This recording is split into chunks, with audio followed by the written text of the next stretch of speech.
Députés provinciaux à Kinshasa sur 36 va voter contre pétition à déchéance initiée sur le président et l'Assemblée provinciale à Kinshasa. Godin Poi atikali en fonction de détails de kozonga ba édition na biso ezali koya. Que justice congolaise batindeli ancien patron de l'agence nationale de renseignement Caleb Mouton. Troisième invitation ya ko comparaître le 3 mai. Na soango na édition na biso ya KNB News ya mokona lelo.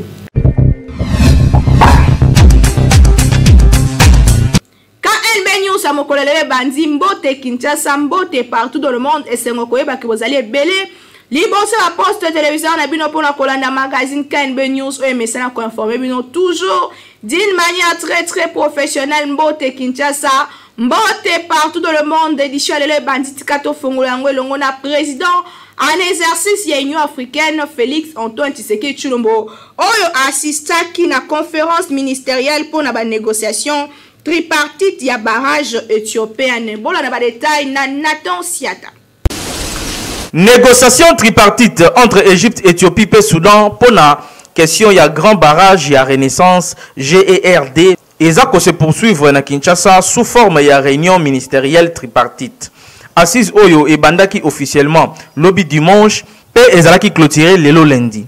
Na discours na ye ya inauguration Félix Tshisekedi a remercié qui va participant pour la confiance Oyo Bapesi na République démocratique du Congo na présidence ya Union africaine. Président Félix Tshisekedi Tshilombo a souhaité que ba jour Oyo mi balé ya échange pe ya délibération et pe sa opportunité na ba parti ya ko examiner pe ya ko proposer ba solution na ba question technique pe juridique en suspense pour y parvenir selon feuille de route pe na calendrier Oyo et ko convenir na règlement complet pe définitif. Il y a ba question, il y a ouverture na histoire, il y a 3 pays frères Oyo, Égypte, Soudan et Éthiopie.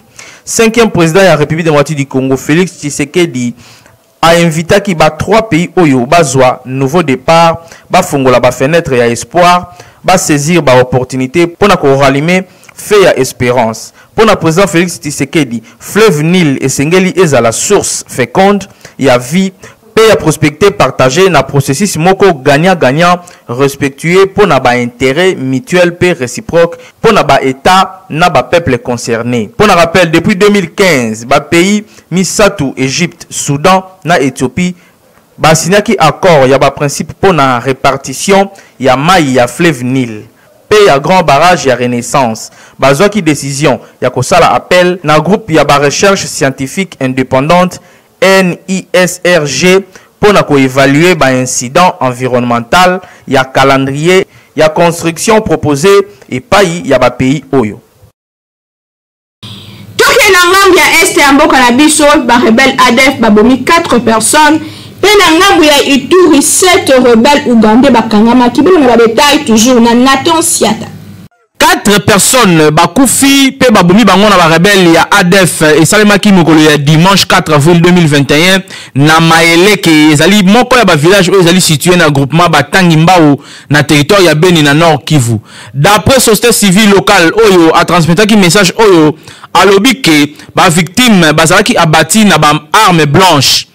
Ezalaki na ba après-midi vers 15h nde ba victime oyo bazalaki exécuté. Ezali lisusu bilan moko provisoire ndenge Kinos Katuo atalisaki. Contacté na bandeko na biso ya presse locale, administrateur ya territoire a confirmé nouvelle yango pe a indiqué que ba équipe na ye ezali déjà sur place pour na ko établir bilan moko définitif. C'est vrai, ba mort d'homme ezali na Batangi Mbao. Pour le moment, ils allaient pas si pour livrer bilan pour être région, ils allaient connaître problème ya communication. Ba équipe nabiso, ils allaient sur terrain. Na yango ba précision mususu tokozo yango sima ndenge dona ki bwana alobaki kasi avant théorie oyo société civile alertaki déjà sur présence ya ennemi na masesele mabatundu pe na mangila esika pi ba installer nouvelle position na bango.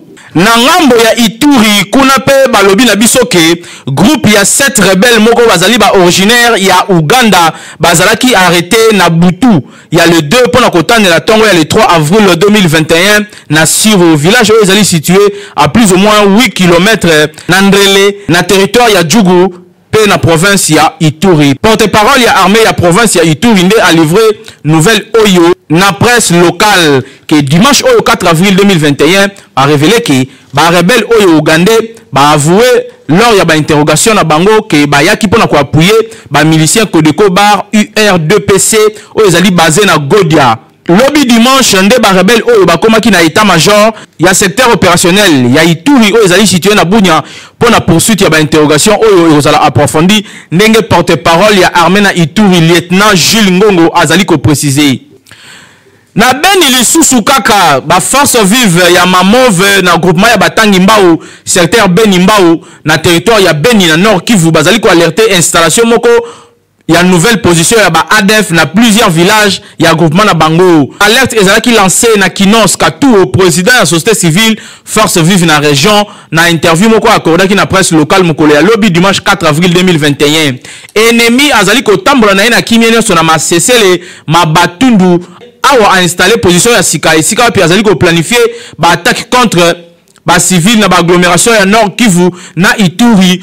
Kasi mosika na yango moko lisusu ya ba groupe azali ko se trouver na Mangila pembeni ya Nzakia. Armée azala déjà au courant ya manœuvre oyo ennemi azolinga ko sala avant que mabe koma lisusu ndenge atalisaki. Par ailleurs azali ko senga na population vigilance pe ba respecter consigne oyo epesamaki na ba élément ya ba FRDC oyo etaliki ba fréquenter ba zone oyo ezali non contrôlée te na armée. Pour un rappel, plusieurs villages ya gouvernement Batangi Mbao ezali ko connaître ba incursion en répétition ya ba rebelle ya ADF au courant ya semaine oyo uti ko sila plus ou moins 30 civils ba kufi pe misusu bazali prise en otage tilelo. Ba kondiamboka basala quelque chose pour makambo ya boye esila na partie est ya République démocratique du Congo, Kinshasa et l'équipe partout. Ancien administrateur ya ANR Kalev Moutom a comparaître le 3 mai selon invitation au Batindela qui est ezali bongo troisième invitation. Bon na ba détail na élément oyo. Na interview où ezali qui accordé na média moko de la place, ancien bâtonnier ya Lubumbashi pe moko et ba principaux plaignant contre Kalev Moutom annoncé audience moko fixée le 3 mai na tribunal de grande instance ya Gombe. Jean-Claude Mouyambo a dit que yango ezali plan B introduite na citation directe. Nangambo na bango entourage ya Kalev Moutom ba saisir tribunal ya grande instance ya Gombe. Consigne que suite ya action ya bâtonnier Mouyambo, parquet est tiré conséquence ya quoi annuler avis de recherche puis mandat d'amener pour la permettre ancien administrateur ya ANR à se défendre librement ndenge mebe kozo senga. On rappelait que Kalev Moutom, ancien patron de l'agence nationale de renseignement, a été poursuivi pour une arrestation arbitraire, torture, traitement cruel, inhumain, tentative d'assassinat contre l'ancien détenu Naye. L'État justice et lançant avis de recherche contre Ye, Kalev Moutom Azali introuvable. Yakoye Bazali sous que Batindela Kaye des invitations qu'à se présenter. Dossier Azali à suivre. Kinshasa et l'équipe partout.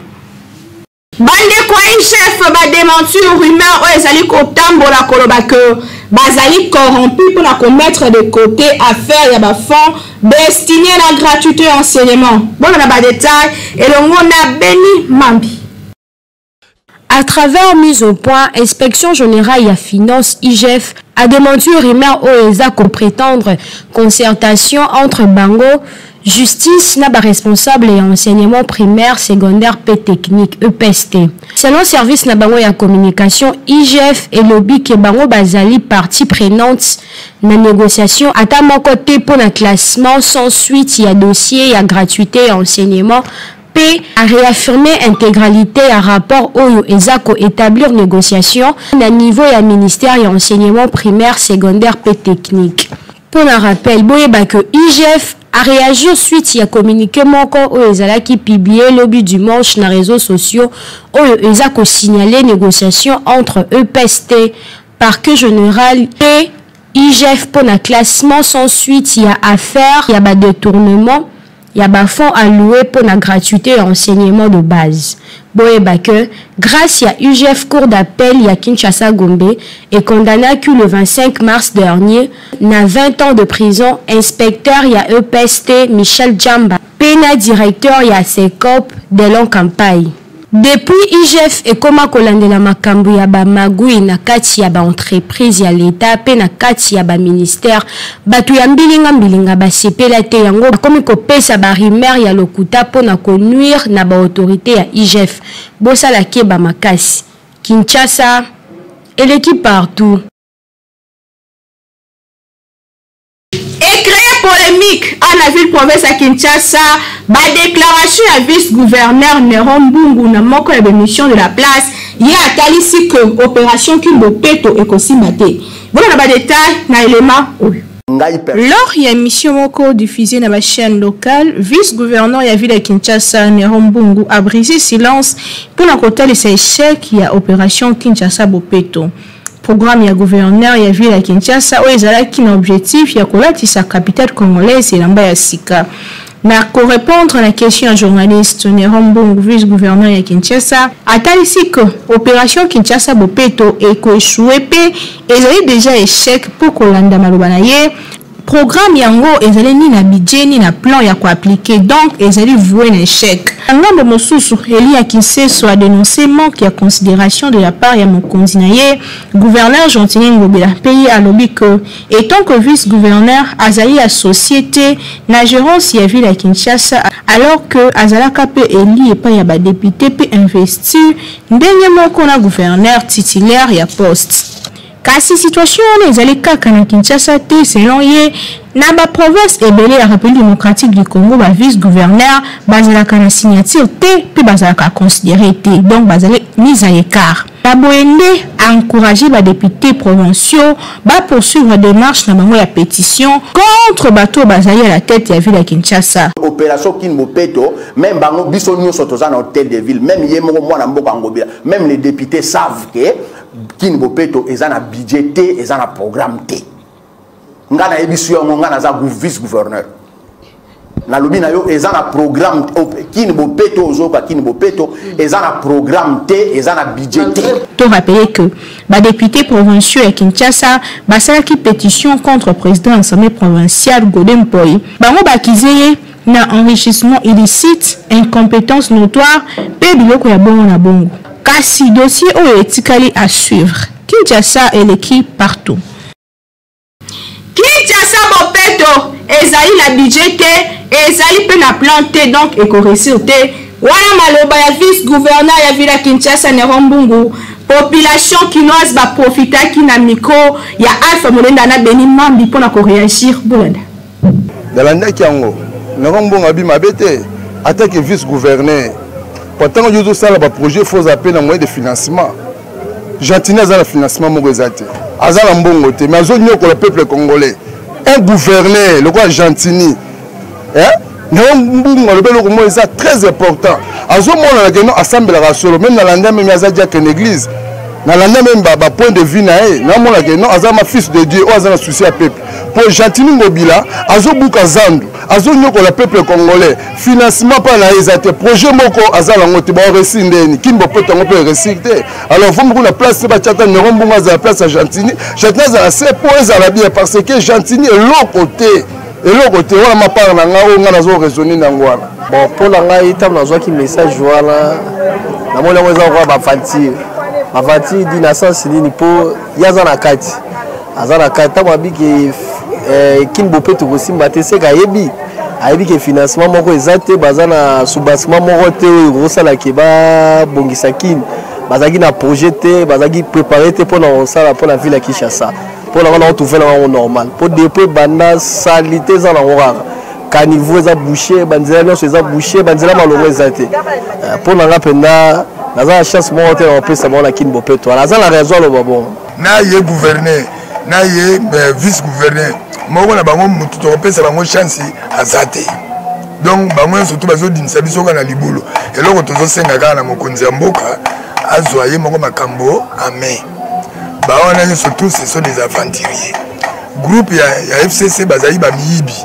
sikoyo associé bato FCC eza neti kaye koboma mboka lisusu koboma nakanisi suka oyo ngai nazalaki nango yango wana mpo na ngai Léon Mbongo aza vice gouverneur ntango bosalaki biso soi-disant baprojet basalaki wana ya Kini Bopeto Léon Mbongo azalaki na kati ntango esimbi te alobi ekosimba te parce que ayebi oyo basoda na kati ekosimba te moi te condamné eza te parce que bolambi nzungu moko bolambi yango 2 personnes boyebi bagulu nango déjà ntango oyo abi ke mungu eleki fo te ndima moto azalaki na kati mpo ayebi mungu eleki na kati po biso na tomeki supu yango te bango bato bameki yango bato balambaki bayebi déjà supu yango mungu nango nde ezaleli makambo alobi seke ye ayebi sukisa makambo nde ezokoma mpe na suka yango moni abi ke esimba te ezomona kaka ke kosimba te parce que batiaki babidje oyo bakabolaki baburumese ya kobongisa nzela tozomona bamai mbula ebetaka kaka bomona kongo nde ezali mbula ebetaka ata ya lokuta kaka ya moke kaka bomona tooluka banzela koleka kongo mobimba ekomi sali te sikoyo eloko abongo esimba ndeni mpo mbongo bopesana ya babumumese esala eloko te ebongo oyo yo gouverneur akozwa esani baluka projet mosusu mpo toluka kobomisa kongo. En tout cas, si c'est la réalité que projet est malamu te, en tout cas, wana jantine ngobela beti mabe. Il fallait vraiment pour na ça les lois Kini Bopeto, il fallait vraiment pas à la bien organiser financement pesala. Ce financement exacté, en tout cas finalité lango ego za la malamu te. En tout cas pour nga na Niger ngobila en tout cas abeti mabe. Bon, le mbongo a vice gouverneur cause a fait la raison parce que bateau ça na République Katolika ba consacrer ba adjoint na bango si na bango manifestation ndeki muta sala yango ngobila pe sa nango rythme na bango mais siko esenga nini nomo ngamba ya solo mais kongo na comprendre peut-être to comprendre na réaction ni ba ko kota na bango na boîte ni to koyeba parce que mboka yaka moko titulaire atambola na adjoint bataka adjoint pamba ta ticket ni na bureau parce que adjoint sera mon titulaire ko quitter adjoint ça la ramon titulaire azan soit titulaire voyageur qui adjoint azawana mais ko ba potana na bango na bureau za bien te sur biso de ba na quantité to mo comportement qui ni na kufa qui ni na ko et ça to bon entama muketa itaga ngo katango ega na ko ba mère azami ko lela biso mo ba jeune ko lela parce que ba tia présent wapi le souci na bango que to boya présent na mitema misana na bango mizaka zero na baka bongo kama suka ngona bayokana nombi na raison na ebele ya kane ya akondi wana tina biwaso monango atola administrateur ya marché central ajona sala kata ibana te ane tikati moko bona kata bureau to yebi yango makamba Congo apa ne mbungu te afungeli ya bande parce que soyez pour un véritable kinya funso ba kinya to compagnie to kengo to bombi to bimisa kala makamba epungwama. Est-ce que ça a permis à pasteur Azwa Dim Yamutu ou a dit que a gagné comme bon on aime malhonnêtement. Bon on a reportage et ça na Nathan Siata. Naba église ebele to mona ka ba pasteur bazwa ka ba dim ndenge Bible elobi te bandeko to bana na nzambe ba mima ba offrande pe ba dim na bango na ndako ya losambo kasi biso na magazine kan beto réfléchissaki na sujet oyo ndeko oyo aganyaka malhonnêtement mbongo na ye c'est-à-dire azali moyibi to azali kuluna mwasi ya ndumba to misala ya ndenge na ndenge kasi ya malamu te ayaka kopesa dimi na ye na église eke pasteur wana pe ayebi akozwa to akoboya tokutana kina mosali ya nzambe moko ya monene prophète Joseph Ongwale oyo azali représentant ya église Meda a répondaki na motuna na biso na koloba boyi musali na nzambe azala droit ya koteya liloba na nzambe kote eza ko enseigner za ko lakisa mutu tika mabe sala malamu mena likolo mbonga muyibi mbonga mwasa ndumba mbonga mutu asala ka sérieux d'ailleurs na lingi lelo na choqué bino bato bozolanda ngai ezala ba miyibi obenga bakuluna mezala ba miyibi mususo baza bakuluna cravate na veste na ye pasteur aliaka dimi na ye aza député aza honorable aza je ne sais pas cadre moko na entreprise maliaka ba monga bata ba salaire c'est un voleur mais elaki cité que soka ye na mbongo na ye wana que dit la Bible à propos ya badim Bible dit apporter à la maison du trésor toutes les dîmes toutes les dîmes, na dîme ya muyibi, na dîme ya professeur, na dîme ya mutamabe. D'ailleurs, je vais vous choquer, dans la Bible, il y avait une femme réputée prostituée. Ndumba quartier Mubimba, azwa parfait à cher, azwa parfait à bouki, à tchena makola Jésus. Boyebi ke Yesu aboya kangote, Yesu alikinga pasteur. Yesu asepela sur la parfum là et puis Yesu abandi abakisi il y a Jésus zaïs danger oui Yesu a mystique Yesu abakisi abi moi sobota kindumba na été moi sobota la mabe na été mais bisika nyoso bobandote asa malamu bobeta lisola ndumbo na ndumba na muyibi na assassin bango nyoso nzela bango za enfer. Mais ce que je peux mettre comme un point virgule est ça que nous pouvons que prêcher. Muyibi atika misala waneza misala malamute aluka misala ekopese mbongo d'une manière honorable. Moi ça ndumba abongo na motema. So Yesu aboya iparfait na. Moi ça nga abongo na motema te. Landela bien moi so na pesa iparfait. Yona babengi na komba Marie. O Bible lobela o la kangama ka petit lelo na ba yekoli. Et fin à échanger, il faut tika évangile la discrimination. C'est-à-dire, Yesu ayaki na mukilawa pour na batamabe. Le pasteur, l'esprit du Seigneur est sur nous. Il nous a oué pour annoncer seulement la bonne nouvelle. Bonne nouvelle aux pauvres. Bonne nouvelle aux voleurs. Bonne nouvelle aux impudiques. Toyebi sabandumba batika kindumba. Toyebi sabamiyibi batika kimuyibi. Mais papa Nathan, papa Jimmy. Mbongo muyibi so eza $100 eza différente na mbongo oyo uti na députation eza différente na mbongo uti na mundimi oyo kanisaka za sérieux. Moi j'aimerais conclure na question pour na kolobake celui qui sonne les cœurs c'est Dieu. Même biso ba pasteur toza la place on nzamba zubiso pour le roto comme otozali boy.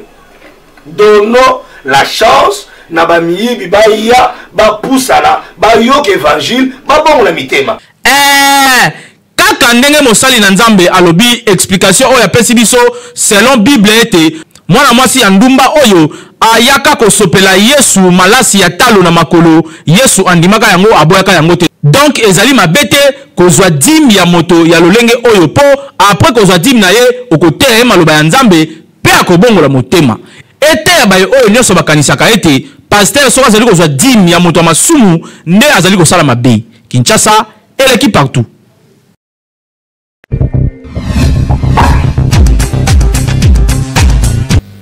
Pona nini mapanga ba famille ba conflit ezangaka te nde motuna totuna ki bakino mokolo lobola na bango na mikro ya Alpha Molenda pe Beni Mambi.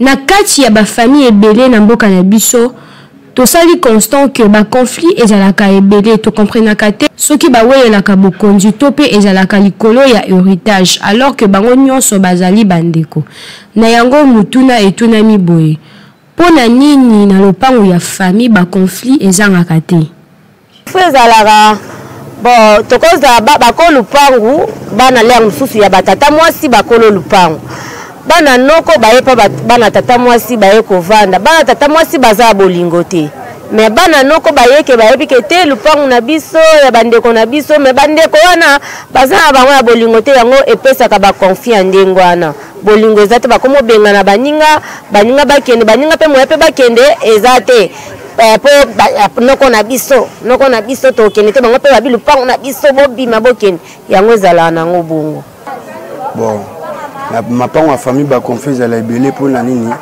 nga lelo na goza na mbongo na boti ba na ngai sikole na bungele nga na boti ba na ngai na sana ba famille na nga ezala papa na nga na sana mama na ngai donc bandeko na nga basebele quelque chose goza nga na kufi mais na zangi ko saisa bandeko na ngai na présence na nga le nga na kufi papa ayo akowe la par na ye mama pa weli par na ye ba na nga pe bazana par na bango yango na siko monaka mobu ba confier ya kibele po a partir ya moto azali liboso ne siko asangisi famille balete mapango ya famille ba confier za ebele po bino nyonso bobotami wana bokoli wana tango bokoli yango même Bible lobi faut quitter eza mwasi eza mobali faut quitter ake sala ye famille na ye boko bandela vie ya sika soki bino nyonso boza wana bokomi ebele makambo oza pe ebele papa moko to mama moko te bazwa wana koza na bambanda bamibale me bana te bana baza makila moko fo bokolisa bana na bolingo mpo lelo biso bapara tokoza te biso nyonso tokufi bango fo bati kokola na bolingo baconfie ezalaka na mapango ya baparent mpo déjà bible yango mo ezoloba déjà qu'il faut quitter chez les parents kotikela baparent place na bango biso bana toke koluka mutu na mutu place na ye soki tofandi kaka place ya baparent oyo azotonga akomi kotonga na lopango ya baparent oyo mosusu aza wana abali kaka na lopango ya baparent mwasi ya wana mobali ya oyo donc eza kaka respecte il faut kaka quitter atobali te atobali te il faut quitter kaka chez les parents il faut aller il faut quitter seulement on a zaki na ngo yango wana eza mpenza kitoko te ya kotikala pa baparent ntina baage moyo eleki makasi eza mpenza bien te na lopango ya famille baconflit ezalaka mingi surtout soki bazali bamama différent ou soit bapapa différent na yango baparent bosalake bamakasi ntango bozali nanu na bomoi boyeba kosangisa bana na bino mpo na bakola na bolingo mpe na lisanga mpo ata soki bino bozali lisusu te bakogarde unité mpe baconflit ekozala te entre bango. Kinshasa, et l'équipe partout.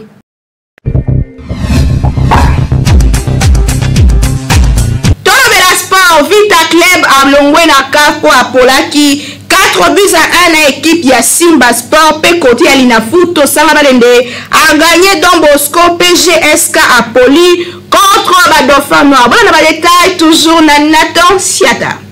Esengeli boyeba ke Sa Majesté Sanga Balende ya Mbujimai na Kasai Oriental a s'imposaki en douleur mokolo ya dimanche au 4 avril 2021 devant formation ya cercle sportif Don Bosco ya Lubumbashi na score ya 1-0 ezalaki na match retour ya championnat national de football Vodacom Ligue 1 ezalaki disputé na stade Kashalabonzola ya Mbujimai. Unique bi ya rencontre o ezalaki inscrit na 42e minute na entremise ya Bukasa Bakangila. Apoulin ya coach Andy Magloire Futila baekozwa meilleur devant basalésien na match oyo ezaki perturbé na mbula oyo ebetaki makasi lors ya déroulement ya match yango. Balushwa bamekaki ko revenir na score na seconde période mais esimbaki te. Na victoire oyo ya Sanga Balende a grimpé na 3e place ya classement avec 40 points tandis que Don Bosco a tiré na 7e place avec 29 points.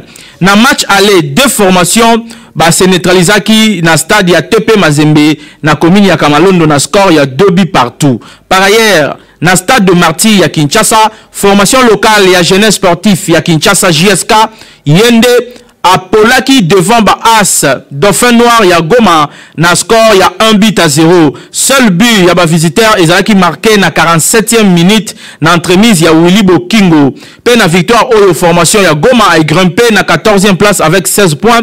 Par contre, ba Kinois ya JS Kande batikali bloqué na 11e place avec 23 points. Kinshasa et l'équipe partout. Édition de la Série A. Merci Nabino Bomande Kolananga partout dans le monde. Merci l'équipe technique et rédactionnelle qui accompagne Kinga Mokola Lelo KNB News Mumimba. Nasima caméra oyo tozalaki na Hervé Zaka.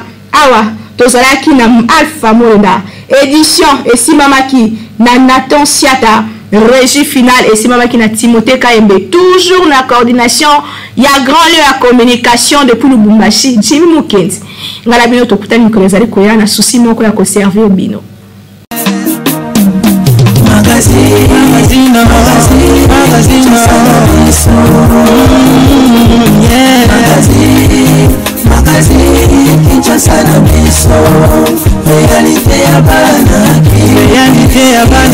Réalité ya bana kino